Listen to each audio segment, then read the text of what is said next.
مجھے معلوم ہے کہ اگر میں نے باہر دیکھا تو واقعی ہر طرف تاریکی ہوگی. تم ساری زندگی یوں ہی میرے کوٹ میں چہرہ چھپائے تو نہیں گزار سکتی. کبھی نہ کبھی تو باہر دیکھنا ہی ہوگا. ہاں کبھی نہ کبھی، مگر ابھی نہیں. پاسکل کا موڈ اب کافی حد تک بحال ہو چکا تھا.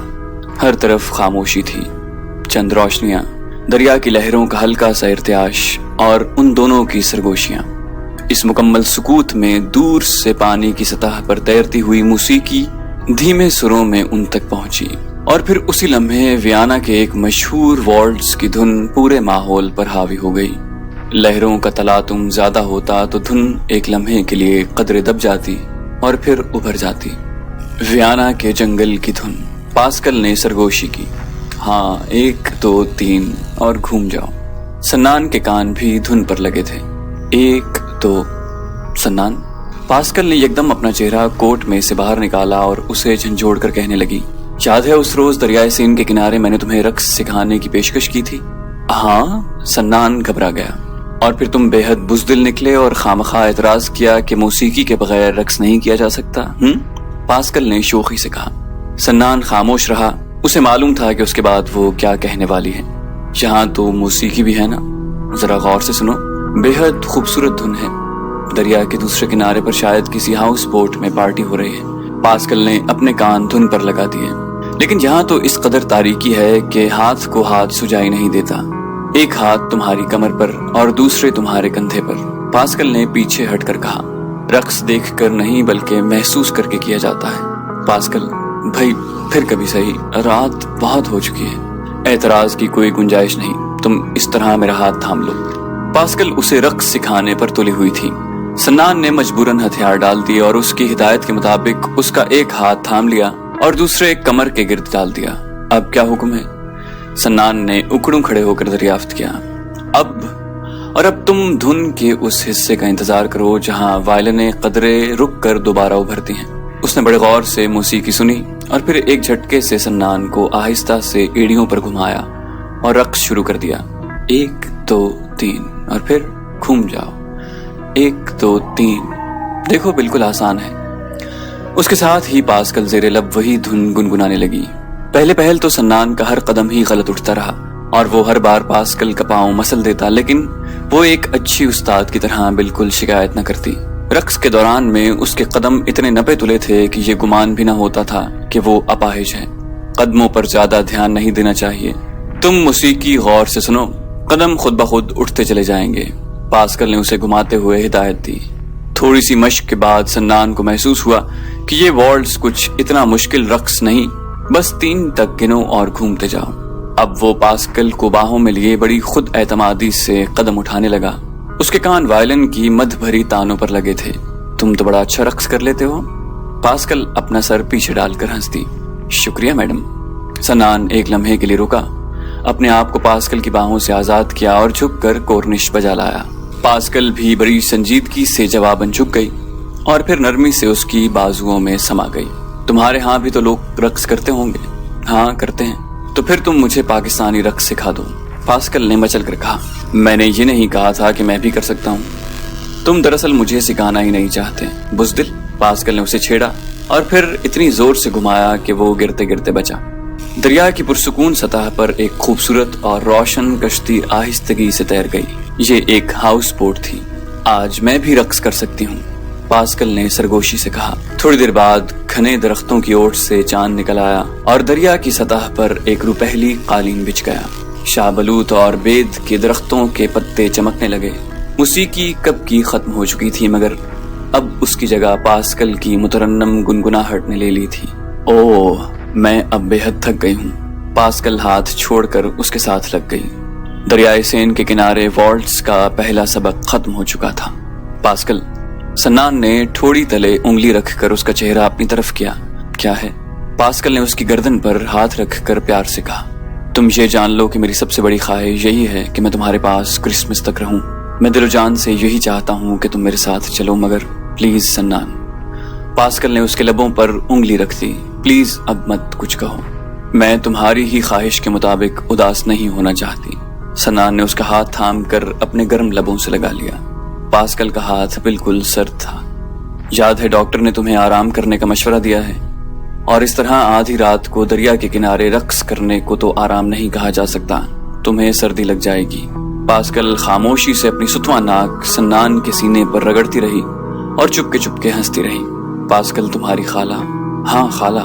پاسکل ایک دم چونکی اور اپنے آپ کو سنان کی گرفت سے علیحدہ کر کے کہنے لگی، غلطی ہو گئی، میں نے تو انہیں کہا تھا کہ میں شام ہونے سے پہلے ہی لوٹ آؤں گی، وہ یقیناً پریشان ہو رہی ہوں گی۔ تو پھر چلتے ہیں۔ اس نے اپنا ہاتھ پاسکل کے کندھوں پر رکھ دیا اور وہ آہستہ آہستہ ان سیڑھیوں کی طرف بڑھنے لگے جو اوپر سڑک کی طرف جاتی تھی۔ ارے ہاں، وہ بنسیاں اور کنڈیاں، پاسکل نے ایک دم رک کر اسے یاد دلایا۔ انہیں وہی دریا میں رہنے دیتے ہیں، کسی کچوے کے کام آئیں گی، سنان نے ہنس کر کہا۔ پاسکل بھی ہنس دی اور پھر چلنا شروع کر دیا۔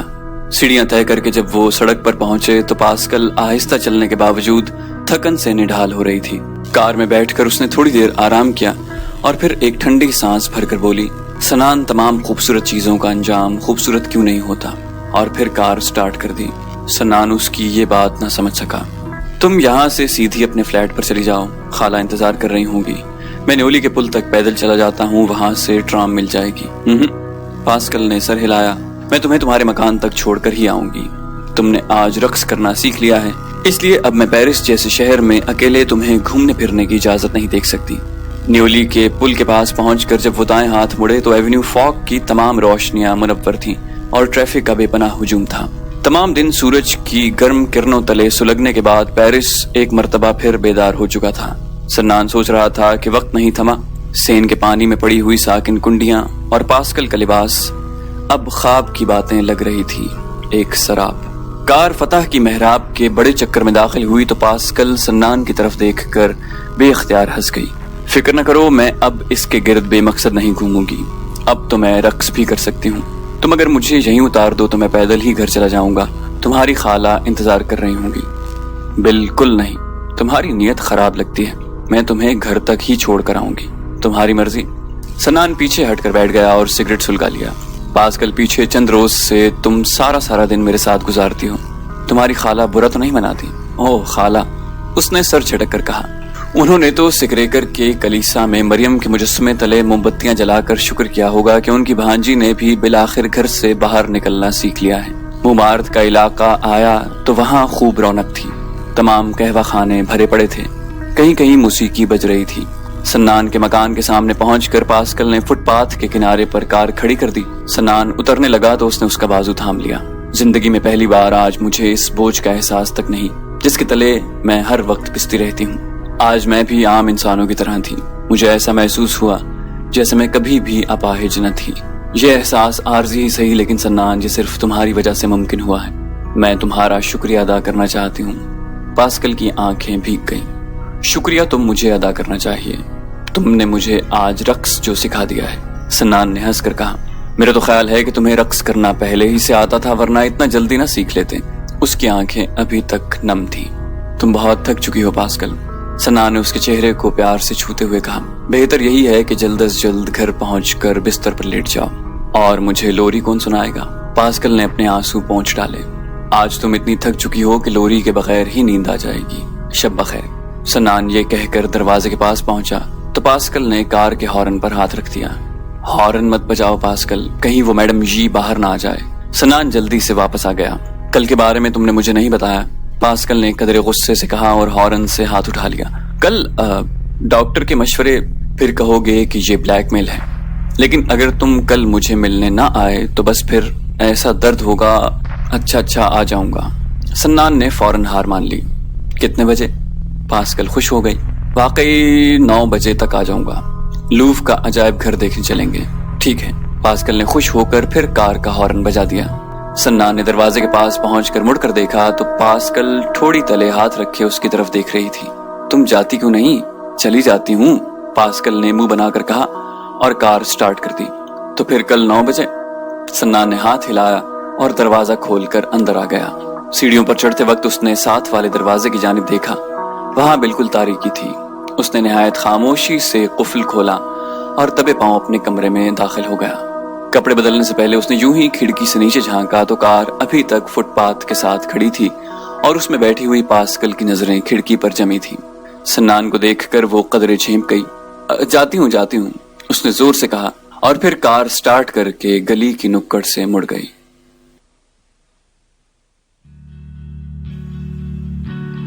تو دوستو، آپ نے آج کی قسط ملاحظہ کی۔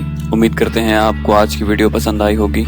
جانے سے پہلے اسے لائک اور شیئر کرنا مت بھولیے، اور اگر آپ سبسکرائبر نہیں ہیں تو چینل کو سبسکرائب کیجئے تاکہ آپ کو تمام ویڈیوز بلا تاخیر ملتے رہیں، اور کامنٹ کر کے ہمیں بتائیے کہ آپ کو ہماری ویڈیو کیسی لگی۔ ہم مزید ویڈیو لے کر جلد حاضر ہوں گے۔ اپنا بے حد خیال رکھیے گا۔ اللہ حافظ۔